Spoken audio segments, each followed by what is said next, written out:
talk some Tigers at some point today, both football and basketball, as camp got started for the football team yesterday. I know Jonah Dillon, who is a weekly guest on the show, he has been writing a ton about what's been going on in camp, some of the storylines to keep an eye on, so we'll get to a little bit of that. We've got Tiger basketball news regarding the conference as the American has changed their tournament format. We'll get to that. A lot of actually basketball news. We're actually going to start talking basketball, but then we got to get to the trade deadline. It is today, 5 o'clock Central, Major League Baseball trade deadline. We will probably talk about that a ton in our next segment because a lot going on. I saw a post yesterday on social media that was talking about trade deadline and how it feels like every year, and this page, it was a baseball page that posted this, but they said that kind of feels like every year we get to trade deadline week, and you'll hear a bunch of people going, man, real slow deadline this year. Like, not much happening. And that this guy went back, Cespedes Family BBQ. I don't know if you've seen his account on I'm familiar. Of course. I think if you watch baseball at all, you have come across that Twitter account in your life. But he went back all the way since 2000 and went the week of trade deadline. And I guess, I don't know what website he used, but it might have been Baseball Reference. And they have a tool where it tells you, dates and what guys got traded on those dates. And so he went through, since 2000, the week of trade deadline every single year. And, like, you look at all those years, and it's like, 5 days before before deadline day, it's like 2 trades. 4 days, like 3. 3 days, like 1. 2 days is like 5. Then it's like the day before deadline day. And this is like, it jumped in like 2015 probably. Since like from like 2000 to like 2015 was pretty slow. And then since 2015 to now, it's been like the day before deadline day, it's like 15 trades. And then deadline day, it's like 40, it's all over the place. So it feels like that's what we're getting this year with the deadline as well, because we've seen really slow. Yesterday really picked up, and it feels like today going to be a lot of action as well. So we'll talk a lot about the trade deadline, talk about some of the moves that have been made. I know the Cardinals were very active last night, dealing Ryan Helsley, dealing Steven Matz. Sounds like Phil Maton did not travel with the team to San Diego, I believe, or wherever they were traveling this weekend. But he did not travel with the team because they are thinking that they will likely move him as well. Yeah, San Diego it is. Weird that the Cardinals are playing San Diego. They just got done with the series against San Diego, playing them again. So, we'll see what happens if there are more moves to be made for the Cardinals. A lot of moves around Major League Baseball. We will get to all of that. And then we'll wrap up today's show talking about, it's finally here, Elisha. We have officially made it. It's football season. It's time, baby. It's football season. Hall of Fame game tonight on NBC. How much of the Hall of Fame game will you watch tonight? I'll probably watch the first quarter at least, maybe the first half, just to get that fix of football that we've been so desperate for over these last 5 months or so. But then after that, you soon realize that, maybe this isn't the quality of football that, you're hoping for. So, maybe you start to tune it out in the second half, especially the fourth quarter. For me, I know I usually tune it out, unless it's a close game. Sure. Like last year, my Texans played in the game, so I watched the whole game. Yeah. But I'll keep an eye on it tonight for sure. Yeah, I'm really excited about it. Obviously, like you said, you'll get a couple of, you'll get most of the backups playing early, and then, in the second half, you'll get down to the fourth strings and all that, which is a lot of times can be really fun. You'll see guys that that were big college players that are trying to make a roster spot in the NFL. So it can be really fun to watch. But I'll tell you what, my co-host in the afternoon, Brett Norsworthy, he's been saying this, and he's absolutely right. You watch the Hall of Fame game. I almost called it the All-Star game. You watch the Hall of Fame game, not for what's going on the field. You watch it for those conversations in the booth. We got the A team tonight on NBC, and you know they're ready to go. You know that they have a lot to talk about with both of these teams in particular, and then just the upcoming season as a whole. Brett always calls it kind of just a 3-hour sports talk show to kick off the NFL season on NBC. So it will be a lot of fun. We'll talk a little bit about that to wrap up today's show. But I do want to start off with some Tiger basketball news, as Jason Munz reported yesterday that the American Athletic Conference is making format changes for the upcoming season for their basketball tournament.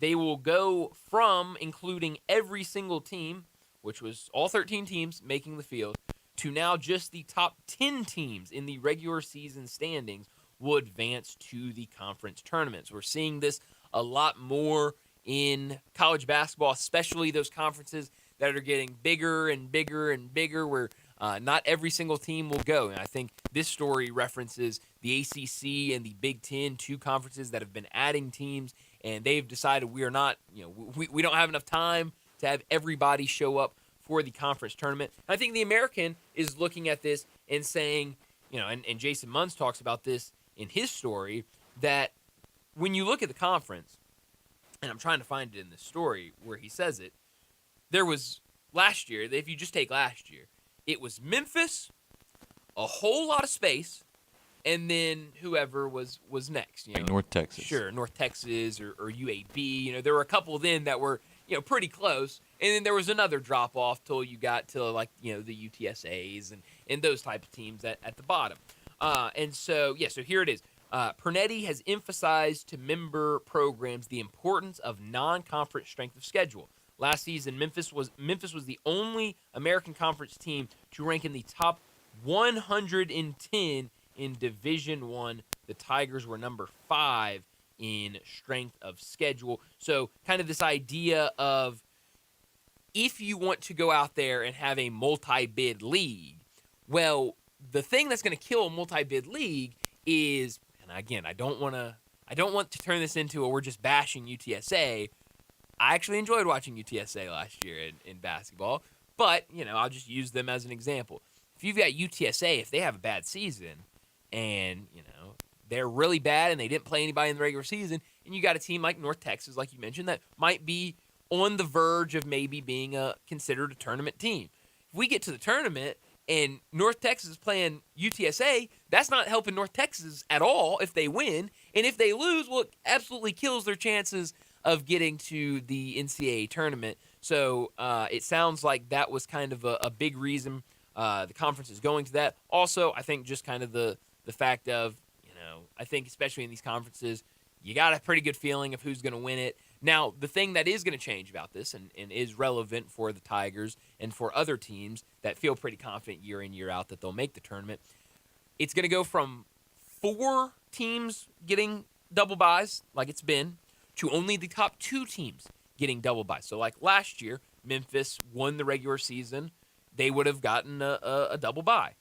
A couple years ago, they wouldn't have gotten a double bye. There's been times where Memphis hasn't gotten the double bye. When it was 4, there's been times where they've gotten the double bye and they've been, maybe 3 in the conference. So now you got to be top 2 to get that double bye in the conference tournament. So some interesting news there from the American for this upcoming season and the changes to the basketball tournament. Some other stuff going on in the NBA. You mentioned, I want to get to it in a second, some ESPN released power rankings for the NBA. I want to talk about that here in a minute.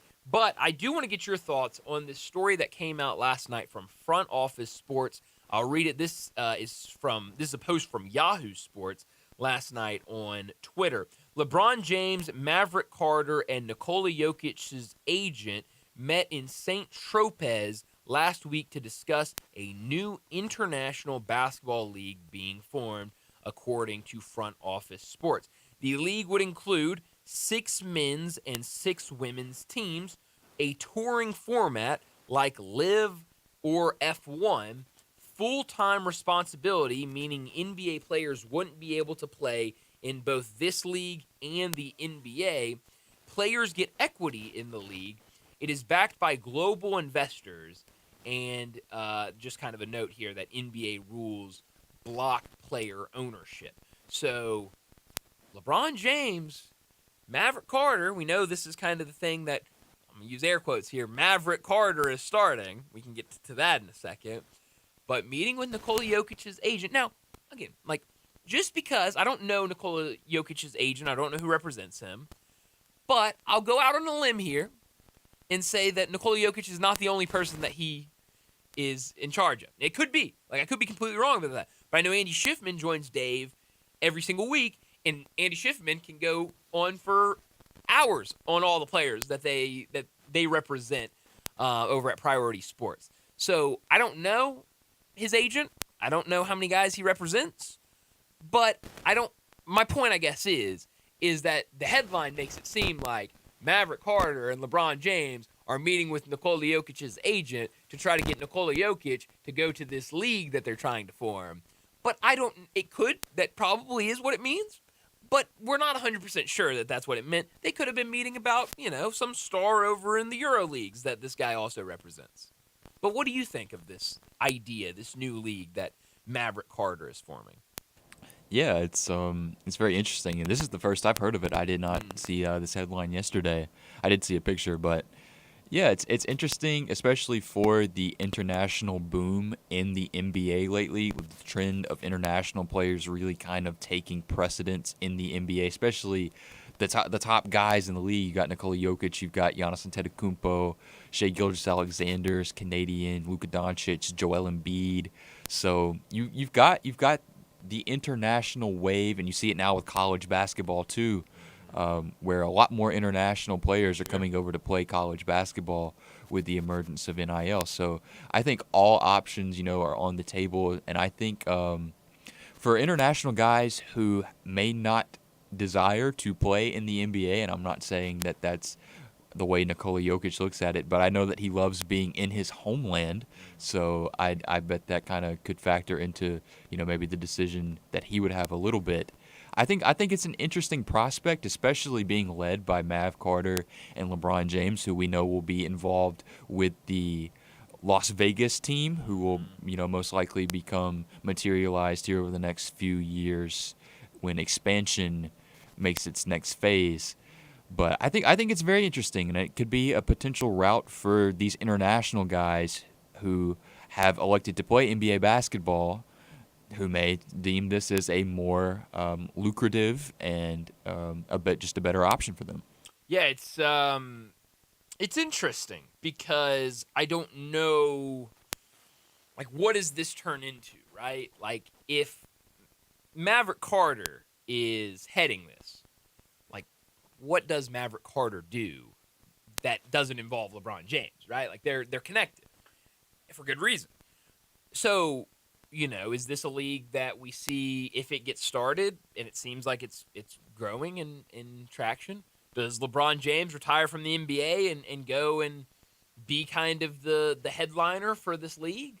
And then do we see, like, all of LeBron James' like boys start joining this league? Like, are we going to see, like, all of these kind of guys that are starting to, fade out? I know, like, Chris Paul and LeBron James are very good friends. Well, hey, maybe it's the Bronny plan eventually. Oh, geez. I didn't want to bring that up, but maybe that's right. Maybe LeBron goes over there, they start this league, and then Bronny's the face of the league moving forward. So, I mean, I don't know. I think, when you look at this, I don't think this is a threat to the NBA, because it's only 6 teams. I mean, when you're talking about 6 teams, you're rostering. I mean, I don't think you would roster a full 15. I mean, I guess you could, but I don't know how many guys you're rostering. So I mean, I hope this isn't a threat to the NBA. I think you would hope that LeBron James, as much time as he's spent in the NBA, that this isn't a threat to the NBA. But I think it's interesting because I remember when this all started being reported that Maverick Carter was going to start this league, it was like 2 years ago, and I think everyone was just kind of like, oh, okay, next story. Like, I don't think anybody, like, put any thought in it. But if now we have global investors and we're meeting with Nikola Jokic's agent, then I think that means that it's probably more serious. And than that. And you're right. We're starting to see that boom internationally of just basketball in general. I mean, you look at go back the last 3 years and look at the NBA draft and see how many guys have just come from France. It's incredible. And you look at obviously the news that came out yesterday that I know Dave talked about of the Grizzlies and the Orlando Magic going to Germany and England to play in 2 regular season games next year. Now, that is obviously a big push with the NBA getting ready to start their NBA Europe league over there. So, I mean, it's very clear that basketball is a growing sport, a massive sport internationally. And so I don't know, but I think this is something to keep an eye on with Maverick Carter and what this international league might become. I thought it was interesting, kind of the touring format of this as well. I guess if it is going to be an international league, you obviously can't just have 6 teams that are set up in, one team in France, one team in Italy, one team in the United States, one team in Germany, and one team in Australia, and like have the Australian teams playing the England team. They've got to hop on a flight and head there and then turn around and fly to the United States or whatever. Like, you can't have all that travel. So it makes sense to have this, be more of a live or F1 format. But it feels like we're seeing that with a lot of things, and I just don't know how people connect with that. Now, I know F1 is really big, but I don't know if people in the United States will connect with that because we're so used to having that team to root for. And I feel like I've noticed that in years past where when you don't have that kind of team name, when they're not here, it's hard to kind of rally around them and be kind of that day in, day out fan. But I feel like this would be more of a event rather than a league that you're following very closely throughout. It's almost like Big Three. Like, nobody's keeping up with the standings in Big Three. You're watching it because you want to see, Beasley and Lance Stevenson and like you want to see those guys and Dwight Howard's in the league now, Mario Chalmers, Jeff Teague. Like, you want to see all these guys play.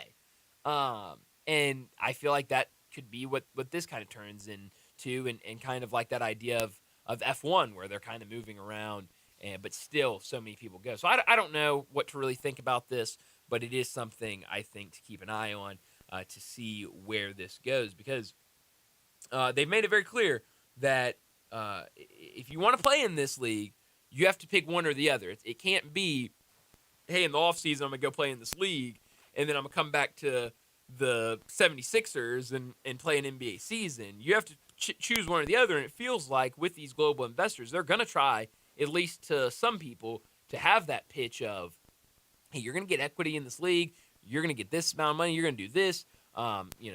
This might be more worth your while than what the NBA is. So I don't know what it is. But right now, I do not view this as something to rival the NBA right now, at least. Before we get to a break, you mentioned that there is a power ranking for the NBA on ESPN? Yes, the preseason way too early NBA power Love rankings. that. Anytime you see a way too early, I mean, right up my alley. Do you have that pulled up in front I of do. you? Let's run through that. All right, so first of all, I think most people are curious to where the Memphis Grizzlies are on this list, and they sit at number 15. They are the 9th place team in the Western Conference on this list, but they sit dead in the center at number 15. Fair or not fair?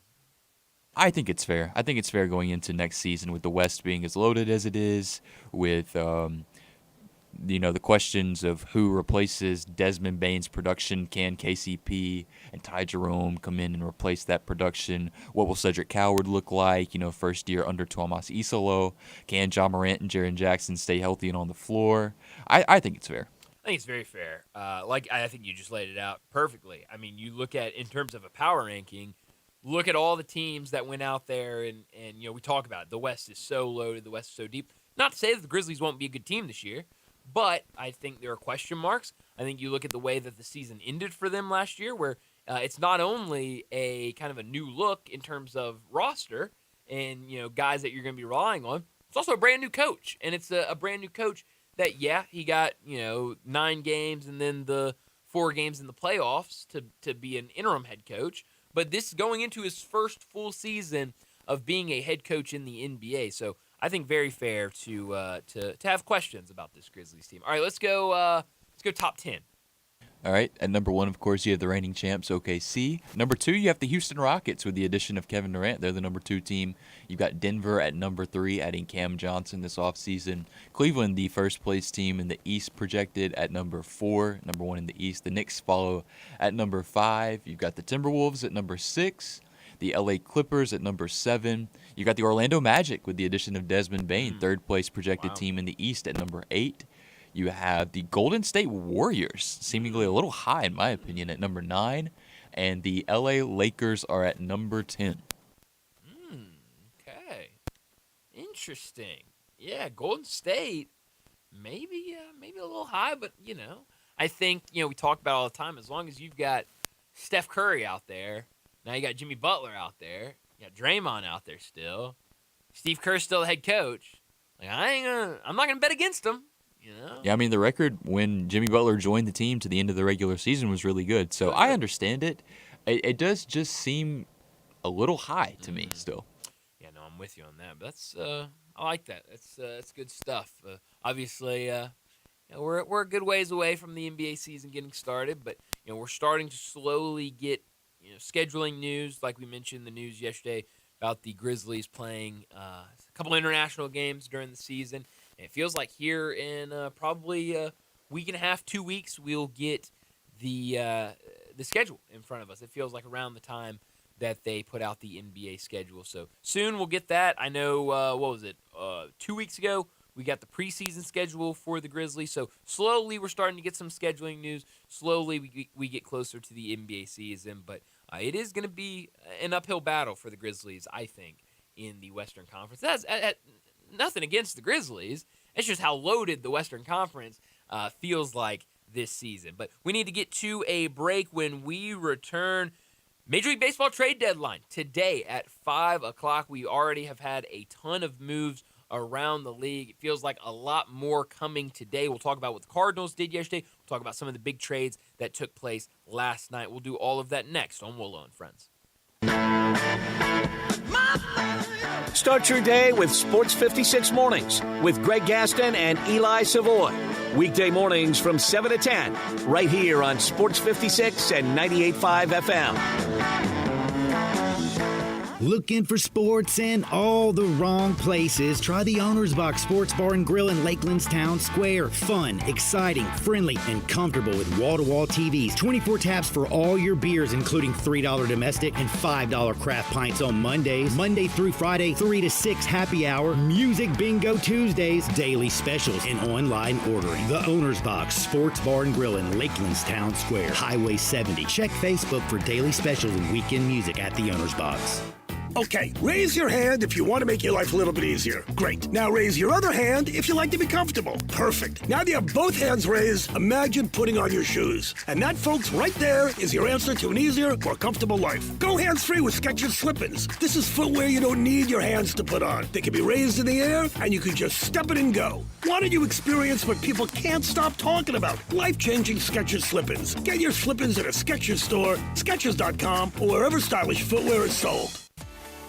At Jason's Deli, when you're dining in or picking up curbside, you can expect wholesome food and no surprises, just delicious sandwiches, crisp salads, and quick quality meals made with the freshest ingredients and no artificial trans fats, MSG, high fructose corn syrup, or artificial colors and dyes. Around here, a lot of thought goes into what we put into our food and what we take out of it, because you're not just taking a bite, you're getting a taste of who we are. New items are constantly being created to expand our menu for all tastes and special diets with vegan and gluten-free options available. Convenience and on-time delivery you can count on. It's just a click away at jasonsdeli.com, so whether you need to feed 5 people or 5,000, the team at Jason's Deli, they have the credentials and the commitment to keep you satisfied. Freshness is nearby at Jason's Deli with locations at Ridgeway in the Park Place Center, Poplar and Highland, Germantown Road in Cordova, and on Goodman Road in Olive Branch. Jason's Deli. It's wholesome food and no surprises. The Hyundai Getaway Sales Event is going strong at Gossett Hyundai on the Pike, and we're ready to beat the competition with your new ride. 2025 Hyundai Elantra SEL Sport, we Gossett, $299 a month, 3.99 available for 72 months. 2025 Hyundai Ioniq 5 SEL EV, 318 miles on a single charge, $320 a month, 2.99 available for 72 months. And vacation-ready 2025 Hyundai Palisade SEL, now $436 a month, 0% for 60 months, available in 90-day no payment. Plus America's best 10-year, 100,000-mile powertrain limited warranty. So get to Gossett Hyundai today, 1870 Covington Pike, online, HyundaiGossett.com. If you want it, we got it at Gossett Motor Cars. All 36 months, 10,000 miles per year. Elantra SU 997852, MSRP 25,565. Ioniq SYO 16455, MSRP 52015. APR offer in lieu of 7,500 cash rebate. Palisade SU 921,930, MSRP 42,395. Must finance through Hyundai Kia. Includes all rebates and incentives. PF 895 excludes tax, title, and license. See dealer for complete details. Offer valid through end of the month with approved credit dealer stock only. Now back to Wolo and Friends on Sports 56. Here once again is the voice of the Tigers, Gabe Woloshin. When you are gone, I turn to stone. Turn to stone when you're coming home. Well, it's deadline day. A lot to talk about in Major League Baseball, but before we get to all of the trades, a lot that happened yesterday, and then we've got some that are just dropping right now. The A's and the Padres have made a trade. We'll get to all of that in a minute.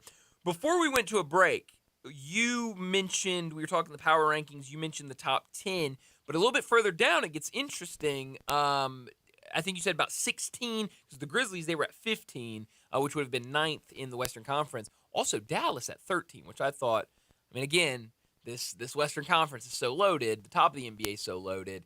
But I don't know. I feel a little higher on Dallas than I would have had them a little higher than 13. Is all I'm saying. But talk to me about kind of lower down some of these maybe surprise teams that you wouldn't think would be towards the bottom of these rankings. Yeah, so right below the Grizzlies at number 16 is the San Antonio Spurs, where there's a lot of buzz that they could be a team that takes a jump like the Houston Rockets did last year. Maybe not to as high as number 2 in the West, but a team who could, crack that top 6, become a playoff team with avoiding the play-in. So they've got the Spurs right below the Grizzlies here on this list. Number 17 is the Boston Celtics. They won't have Jason Tatum next year. Kristaps Porzingis and Drew Holiday were shipped out this offseason, and all they really got in return was Anthony Simons and some back-end role players. So it's going to be very interesting to see what the Celtics look like next season. ESPN is pretty low on them. Another team they're low on is the Philadelphia 76ers at number 18. Yeah. With the talent that they have, and of course Joel Embiid's injury status plays into it a lot. But 18 seems very low for me. Yeah. What about you?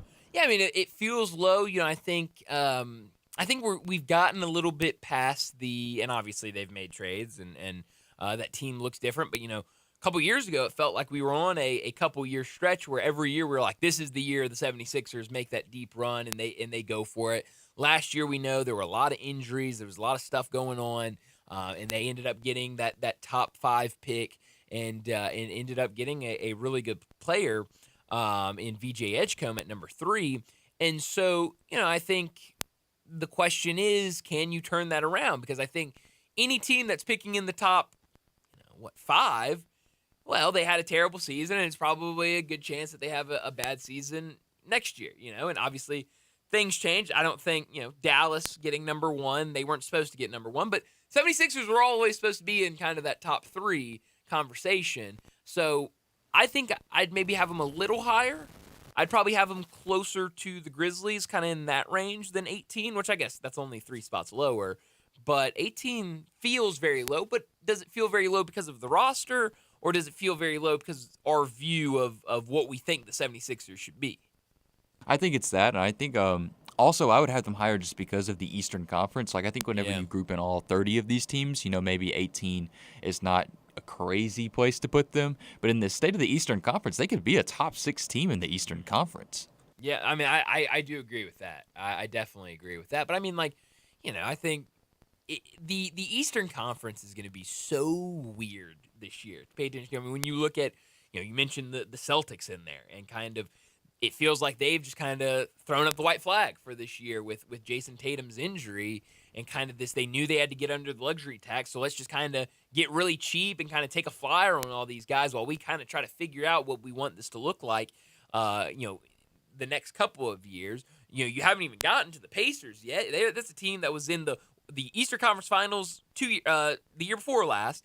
Last year was in the NBA Finals, but then their superstar, he gets an ACL, and so we know he won't be there for another year. So, the East feels super wide open this year, where it feels like Cleveland, I feel like they'll be right in there again. But after that, who knows? You mentioned Orlando being super high up there in the power rankings. That's a team that they're loaded up. It feels like they could be a team that could go deep this year. Yeah, you got Detroit up there as well. Yeah. Atlanta has added some good pieces. Last team I'll mention here, though, like you said, is the Pacers at number 20. With Tyrese Halliburton being out for the year, losing Miles Turner, and really only adding Jay Huff to replace Miles Turner. A lot of people are pretty low on the Pacers. I saw their win total the other day. It's at 38.5. Man, that is that's hard to believe. That really is. But where is Atlanta? Were they in the top 10? They were number 12. Okay, Detroit was number 11. So right out of the top 10, because that's a team that I really liked what they did in free agency this offseason. I like what they were able to do, and I feel like they could be a team that could do some real damage this year. Because, that's a team everyone was talking about. Man, this is a fun team. This is a team that's super competitive. They can make some noise. And then pretty much their entire starting lineup got injured and were out for the season.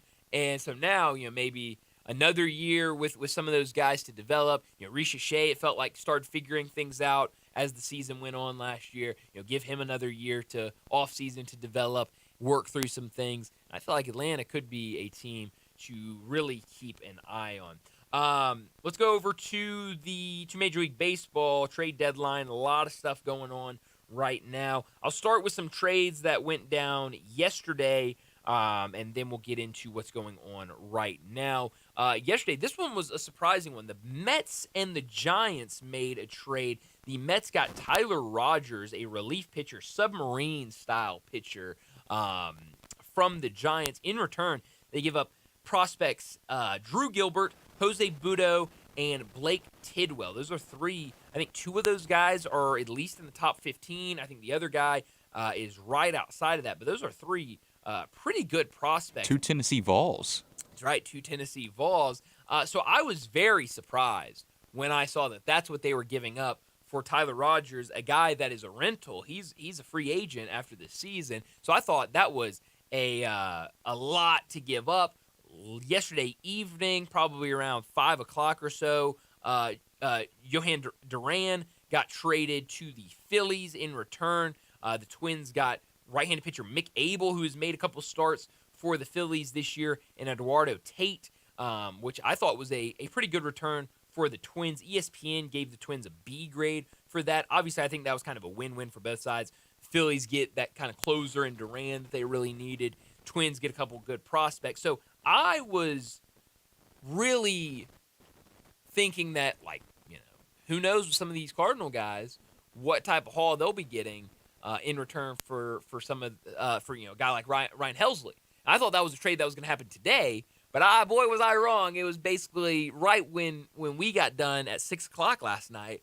The Cardinals made a trade with the New York Mets, who I saw someone, I don't remember who it was, someone that covers Major League Baseball last night, describe it as the Mets are trying to build a super bullpen. With all these bullpen arms that they already have, all these bullpen arms that they're trying to go out there and get, they get Ryan Helsley. In return, the Cardinals get Jesus Baez, Nate Dome, and Frank Elisalt. These are three guys I think Baez and Dome are like top 20 guys in the Mets system, and the pitcher is not ranked. But, I think you look at it, very young guys that could turn into something. And again, Ryan Helsley, a guy that's going to be a free agent after this year. So another rental. So I don't hate the trade for the Cardinals. Actually, ESPN gave the trade an A-. So that makes me feel even better about these guys. So that was a trade that happened last night. Michael Soroka from the Nationals got traded to the Cubs last night. Gives them another pitching. That's something that the Cubs really need right now, is some pitching if they want to make a deep run into October. Then we had a 3-team trade last night. The Reds get Zach Littell from the Rays.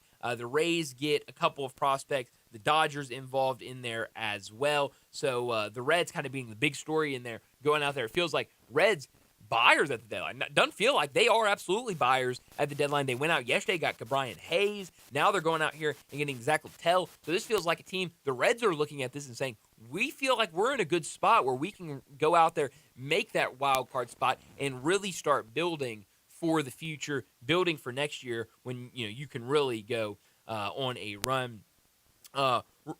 Urias, the third baseman for the Orioles, goes to the Astros, so maybe the Orioles going to be sellers at the deadline. Then the Cardinals made another move. Steven Matz going to the Red Sox. In return, how about this? The Cardinals get Blaze Jordan, the South Haven product, went to Olive Branch, I believe. DeSoto Central. DeSoto Central. Good Lord, I know. People are going to kill me for that. You don't mess those up. Went to DeSoto Central. That's right, because him and Austin Riley both went to DeSoto Central. And a guy that, Elisha. I remember hearing about Blaze Jordan when he was like 13 years old, 12 years old. Like, dude was super young. And I was playing like competitive baseball. I just got done playing competitive baseball. And I remember people being like, you got to go find this like 12-year-old, this 13-year-old. This guy's hitting tanks down in Miami and is playing. It's like unbelievable, but he's like 13 years old. He's going to be the next big thing. Yeah, our high school team played against DeSoto Central, so I got to witness Blaze Jordan, and he hit a massive home run, and you could just tell, like, oh, yeah, this guy, he's legit. He's the real thing. Yeah, so Blaze Jordan right now, he was playing in AAA for the Red Sox, and in AAA this year, I don't know, he hadn't been up there all season, so 44 games this year in AAA, he is hitting .298 with 6 home runs. In AA, he was hitting .320 with 6 home runs and 11 doubles. So I like this return for the Cardinals. It's certainly fun here in Memphis seeing a guy from this area going to the Cardinals. And then last night, the big trade. And I was watching this team when this trade happened. It was hilarious how it all played out. The Mariners go out there and get Eugenio Suarez, a guy that played for the Mariners before being traded to the Diamondbacks. Now he's going back to the Mariners. In return, the Diamondbacks get 3 prospects from Seattle. I think a massive trade for Seattle. Now they go out there and they've gotten both corner infielders from the Diamondbacks, which is massive. I was watching the game last night. So the game was on Major League Baseball Network, but it was the Athletics broadcast last night. So when I started seeing that, hey, this deal isn't official yet, but it's pretty much a done deal, Suarez is going back to Seattle. I went to my MLB.TV, and I was like, I want to see the Mariners broadcast of this. I want to see if they bring it up, like how they talk about this. So the Mariners were down by 2 runs in Sacramento playing the Athletics, and they were kind of like, oh, man, really need the, bats wake up, and, deficit, we're in the 7th or 8th inning, we really need a rally here. Then they started, setting up for a break. They're like, we're hearing that the Mariners have made a trade. We'll tell you more about that on the other side. They come back from the break. I kid you not, Elisha.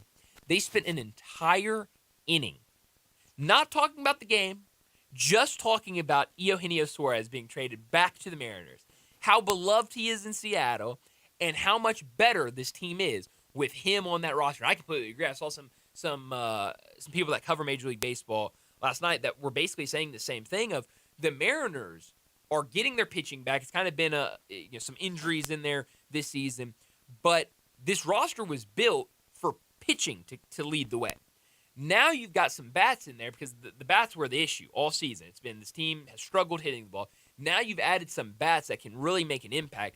And this feels like the Mariners, we could see them go on a run here and really make some noise going into the postseason and even into the postseason. So a big deal there for the Mariners to go out there and get Eugenio Suarez. But I mentioned that a trade just went down in Major League Baseball. The Athletics and the Padres. And I will say this, watching that game last night, the Athletics were up 1 going into the 9th inning, and the Seattle broadcast made a note that, hey, let's all pay attention here.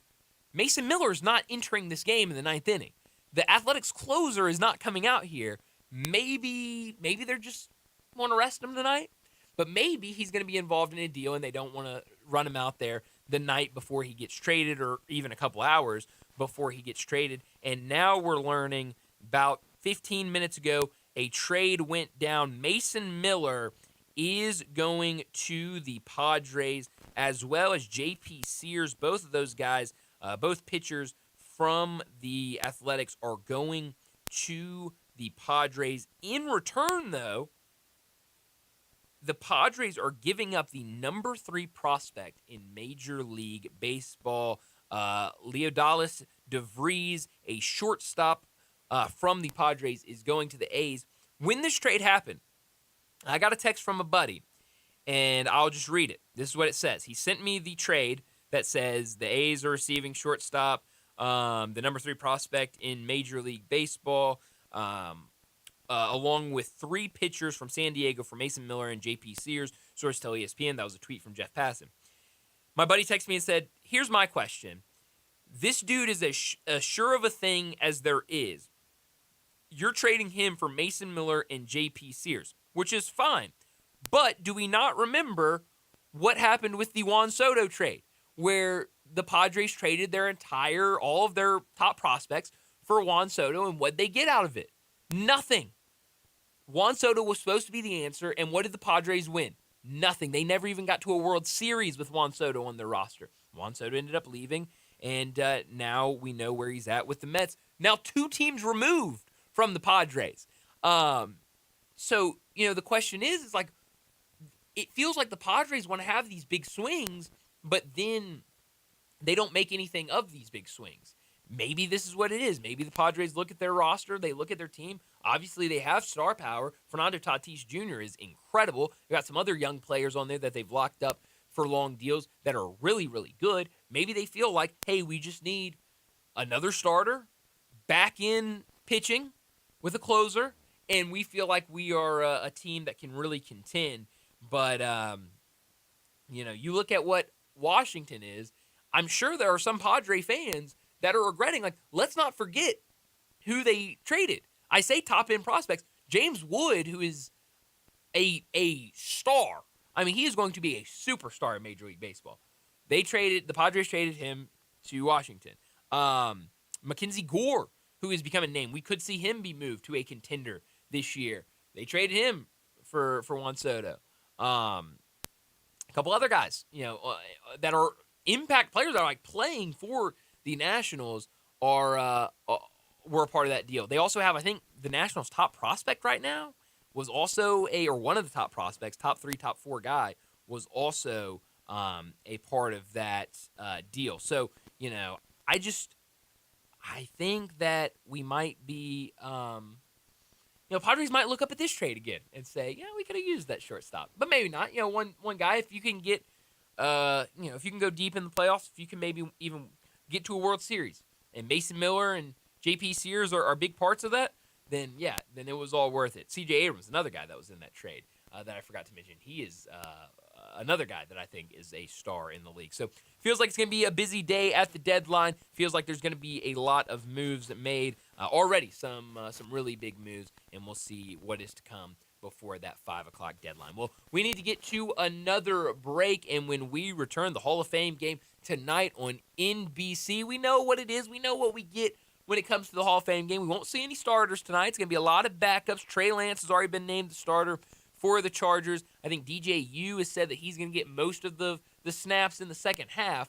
But at the end of the day, it's football, and we all need football back in our lives. So let's get to a break. When we come back, we'll talk a little bit about the Hall of Fame game. That's next on Wolo and Friends. We are real sports talk. Sports 56 WHBQ. Available on your radio dial at 560 AM and 98.5 FM, as well as around the world online at sports56whbq.com. Take us with you everywhere by downloading the Sports 56 app. And at home, just say, Alexa, play Sports 56. Wherever you are, stay tuned in to real sports talk. Sports 56 and 98.5 FM. Tito's Handmade Vodka is America's favorite vodka for a reason. From the first legal distillery in Texas, Tito's is 6 times distilled till it's just right and naturally gluten-free, making it a high-quality spirit that mixes with just about everything. From the smoothest martinis to the best Bloody Marys, beyond the bottle, Tito's has gained a reputation for giving back, teaming up with nonprofits around the world to serve its communities and do good for dogs. Make your next cocktail with Tito's and learn more at Tito'sVodka.com. 40% alcohol by volume, namely 80 proof, crafted to be savored responsibly. Ribs. Toes.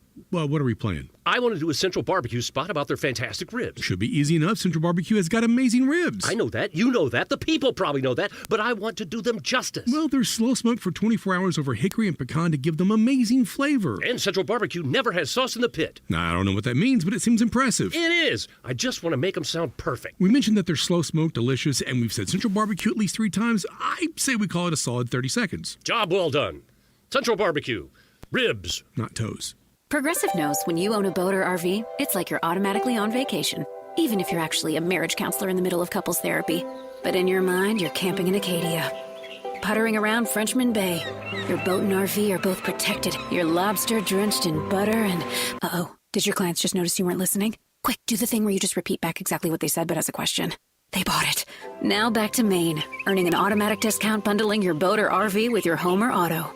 Progressive Casualty Insurance Company affiliates and other insurers. Not available in all states or situations. Awards, styling, driving dynamics, and innovative technology is what you'll find in your new Mitsubishi from Gossett Mitsubishi on the Pike. Looking for a deal on your next ride? We Gossett. 2024 Mitsubishi Mirage. Car and driver's best with 39 combined MPG. 15,675. 2025 Mitsubishi Outlander Sport. 28,480 or $399 per month. And 2025 Mitsubishi Outlander PHEV plug-in hybrid with combined range of 420 miles. Better warranty, more electric range on full charge than a Mazda CX-90 or Toyota RAV4. PHEV, now $39,115 or $349 a month. Plus, get peace of mind with a 10-year, 100,000-mile powertrain limited warranty. That's Gossett Mitsubishi. 1870 Covington Pike, online, MemphisMitsubishi.com. If you want it, we got it at Gossett Motor Cars. Ford issue 006-6180, MSRP 28,980, PHEV, SE 00730, MSRP 42,615, Mirage, RH 037309, includes all rebates and incentives, PF 895, excludes tax title and license. See dealer for complete details. Offer valid through end of the month with approved credit. Dealer stock only. Now back to Wolo and Friends on Sports 56. Here once again is the voice of the Tigers, Dave Woloshin.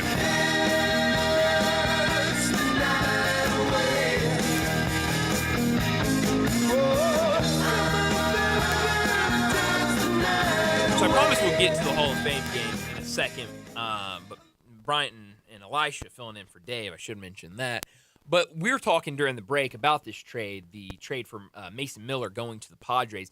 I don't know, and I'm not going to bore everybody with all of these numbers and things, but there is a page on Twitter, X, whatever you want to call it, that is, it's called Baseball Trade Values. And basically they kind of grade every trade, and they have these trade values. It's surplus trade value. It's a dollar amount.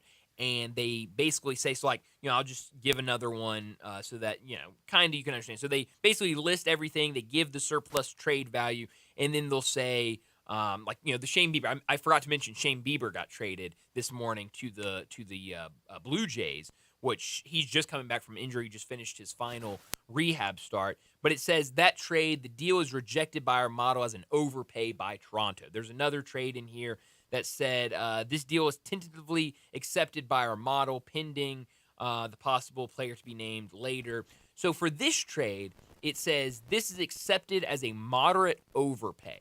And then under it, this person replies to themselves and says this is a massive price to pay for a reliever, even one as dominant as Miller. The Padres may look to stretch Miller out as a starter in the future. Very interesting. Preller fired his biggest bullet in DeVries, and the inclusion of Sears gives him more flexibility to trade Cease or Suarez. So, that is the interesting thing there, because we've seen Dylan Cease's name being brought up, and Dylan Cease hadn't had the best season in San Diego this year, but we have seen some talk about him being moved. But obviously this trade makes it look like they are absolute buyers at the deadline. But we were kind of talking about it during the break, and I want to get your thoughts on it because we didn't get much of your thoughts in the last segment of this trade. I just think, and I kind of said this, and I talked about my buddy that was, look, if you're the Padres, you've now traded Mackenzie Gore, James Wood, C.J. Abrams, and now the number 3 overall prospect in Major League Baseball, not your number 3 prospect in your system, the number 3 prospect in Major League Baseball, which prospect rankings, it's kind of like high school stars, like, sometimes it works out, sometimes it doesn't, whatever. But still, it feels like you're making all of these massive swings, and I don't think the Padres are very close to being a team that we're going, yeah, that team's going to win the World Series. I just don't get it. Now, you said you've seen a little bit of Leo DeVries, and, it seems like he's pretty can't miss. I would say so. Yeah, he's a middle infielder, can play either position, and he's got all 5 tools. He's got all 5 tools in surplus. Yeah. So I mean, look, I hope this works out for the Padres, but kind of like what that said, that is a hefty price for a relief pitcher like Mason Miller. I don't know. I think Mason Miller's under team control for the next couple of years, so that's not an issue. And I think that's probably what upped that price is. Look, this isn't a rental. This isn't a guy that's going to be a free agent at the end of the year. This is a guy that you can have for a couple of years and not really have to worry about anything. So it makes a little more sense, but man, feels like a steep price to pay for a closing pitcher. You also get J.P. Sears in there, which I guess, congratulations. I think J.P. Sears is a fine pitcher. I don't think he's by any means a guy that's going to be 1, 2, or probably 3 in your rotation. Fifth guy in the rotation. It feels like at best he could be like a 3. Maybe he develops into something better, but we shall see. It feels like a lot more going to be happening throughout the day, so keep it tuned here. I know Johnny Radio will be talking a lot about the trade deadline, and I know Brett and I will be talking about it a lot as well this afternoon. But still got a couple minutes left here. Hall of Fame game tonight. Going to be a lot of fun. We kind of mentioned it a little bit earlier, but I don't know. It's just kind of that feeling, man. Like, it's just that feeling of, football is here. It starts, and I know we'll be watching a lot of it. You get started tonight with the Hall of Fame game. Nothing this weekend in the NFL, but then next week, it's full go on preseason games with week 1 of the preseason. That will be a lot of fun. I know a lot of people here will be paying attention with that. You look at all of the teams in this area, it feels like they've got guys that are going to be going for roster spots for, trying to get starter, backup, whatever it is. But looking at next week, you've got, this is beautiful. This is beautiful. 3 Thursday night games next week. 2 of them on NFL Network. So you got a doubleheader next Tuesday night on NFL Network. Colts and Ravens, which that will be fun to watch because who in the world is going to start at quarterback for the Colts? And then you've got Raiders Seahawks at 9 o'clock. Be pretty fun as well. In the middle of that, you've got Bengals and Eagles at 6:30. Friday night, you get another triple header with one of those games. Only one of those games Friday night on NFL Network. But you got Lions, Falcons, you got Browns, Panthers, and then you've got Commanders and Patriots. And then Saturday you got a lot of games. Sunday you only have 2 games, but some teams that people will be watching here. I know there's a lot of guys from SEC teams, from teams in this area, but I know obviously Memphis fans will be watching the Jaguars. They start their preseason Saturday night, 6 p.m. against the Steelers, and then Giant fans will be paying close attention to see what Jackson Dart can do. They will be playing at noon against the Bills on NFL Network next Saturday. But tonight, Hall of Fame game. We know you won't be seeing any starters tonight for either team, but it will be fun to see some of those backups, kind of see what everything looks like around them. How about this, Elisha? You can bet on the Hall of Fame game. I was just about to ask, Bryant, will you be betting on the Hall of Fame game? Don't hold me to anything, but right now I'm going to say no.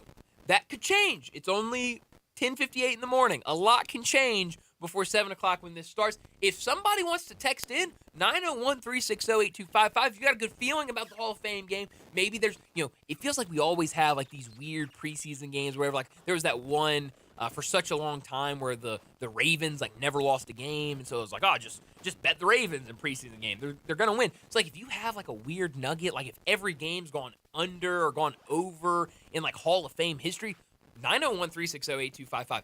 Believe me, Elisha, I am not against betting on the Hall of Fame game. Just right now, I probably will say I won't, you know? Like, I don't have any good feel on it, so I'm not going to bet on a preseason game, you know what I mean? Find out at 10 a.m. tomorrow morning to see the results of Bryant's bets that he will undoubtedly make. Great point. We'll be back again tomorrow morning, and I will talk about those bets that I probably place at like 6:59 right before the game starts. But no, we will talk about the Hall of Fame game tomorrow. We'll talk about everything that happens from here until 5 o'clock at the trade deadline. So a lot to get to tomorrow. Should be a lot of fun. Only like 3 games in Major League Baseball today with trade deadline, with it being a Thursday. So we'll talk a lot. We'll get you set up for the weekend in Major League Baseball. I'm sure there'll be a couple other stories that happen before tomorrow morning that we will get to. But don't go anywhere. Johnny Radio, he's up next. Thanks so much for tuning in. We're back tomorrow in place for Dave. But again, don't go anywhere. Johnny Radio, he's coming up next.